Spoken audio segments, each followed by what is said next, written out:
ఇక్కడికి నన్ను చీఫ్ గెస్ట్గా పిలిచినందుకు ఫస్ట్ జ్యోతి గారికి థ్యాంక్ యూ. అండ్ నేను ఇప్పుడు సాంగ్ చూశాను, నాకు సినిమా సాంగ్ లాగా అనిపించింది. బాగా ఖర్చు పెట్టారు, చాలా ఖర్చు పెట్టారు. నాకు చాలా బాగా అనిపించింది. అసలు నేను అది ఫిలిం సిటీనే అనుకోలేదు, అలా అదేలా చేశారో తెలీదు, బట్ సూపర్. అండ్ చాలా హ్యాపీగా ఉంది.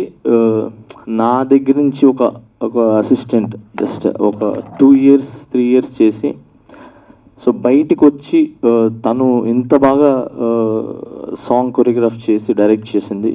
సో నిజంగా నేను హ్యాపీగా ఫీల్ అవుతున్నాను, ఎందుకంటే ఇది నా దగ్గర నుంచి వెళ్ళటం. సో చాలామంది వెళ్ళారు, భాను మాస్టర్ వెళ్ళారు, అలాగే జిత్తు మాస్టర్ వెళ్ళారు, అండ్ శిరీష్ మాస్టర్ వెళ్ళారు, యానీ మాస్టర్ వెళ్ళింది నా దగ్గర నుంచి. సో అలానే కొంతమంది వెళ్ళారు, బాబీ, చాలామంది. అండ్ రీసెంట్గా మోయిన్ గారు కూడా కొరియోగ్రాఫర్గా తన లైఫ్ స్టార్ట్ చేశారు. సో తనకు కూడా ఇలాగా సాంగ్స్ రావాలని మనస్ఫూర్తి కోరుకుంటున్నాను. He is also good choreographer. తను కూడా ఒక మంచి ప్యాషన్గా ఉండే అసిస్టెంట్ నాకు. మోయిన్ కూడా చాలా చాలా ఇష్టం నాకు. ఇలా నా అసిస్టెంట్స్ అందరూ నాకు చాలా ఇష్టం, ఎందుకంటే చాలామంది pan India choreographer and Jani master super చేశారు.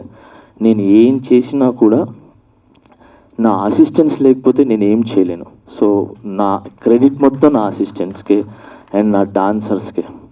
సో నేను ఒక్కసారి డాన్స్ చేసి స్టెప్ చెప్పి కూర్చుంటాను, బట్ పొద్దునుంచి సాయంత్రం వరకు పేకప్ అయ్యేదాకా ఎన్నిసార్లు చేయమన్నా, హీరో వచ్చి అడిగినా వాళ్ళు చేస్తారు, కెమెరామెన్ వచ్చి అడిగినా చేస్తారు, జిమ్మి వచ్చినా అడిగినా చేస్తారు. అంటే నేను ఒక్కసారి డాన్స్ చేస్తాను, బట్ వాళ్ళు ఒక 10-20 సార్లు ఆ స్టెప్ చేస్తూనే ఉంటారు. సో నాకంటే ఎక్కువ వాళ్ళకి నేను క్రెడిట్ ఇస్తాను. Thank you so much. ఈ స్టేజ్ ద్వారా నేను నా అసిస్టెంట్స్కి థ్యాంక్స్ చెప్పుకుంటున్నాను. నేను ఇక్కడ ఉన్నానంటే నాకు హీరో, ప్రొడ్యూసర్స్, డైరెక్టర్స్ ఎంత ముఖ్యమో అలాగే నా అసిస్టెంట్స్ కూడా పార్ట్ ఉంది నా లైఫ్లో ఎదగడానికి. So thank you so much my all assistant కొరియోగ్రాఫర్స్కి థ్యాంక్స్ చెప్తున్నాను. సో ఇది చెప్పుకున్నాను. అండ్ నివృత్తి వైబ్స్, నిజంగా మీరు సినిమా చేస్తే నాకు తెలిసి చాలా పెద్ద సినిమా చేస్తారు అండ్ పెద్ద లిస్ట్లో ఉంటారు, ఎందుకంటే మీరు ఎక్కడ కాంప్రమైజ్ అవ్వలేదు. సో ఐ విష్ మీరు మూవీస్ చేయాలని మనస్ఫూర్తి కోరుకుంటున్నాను. అండ్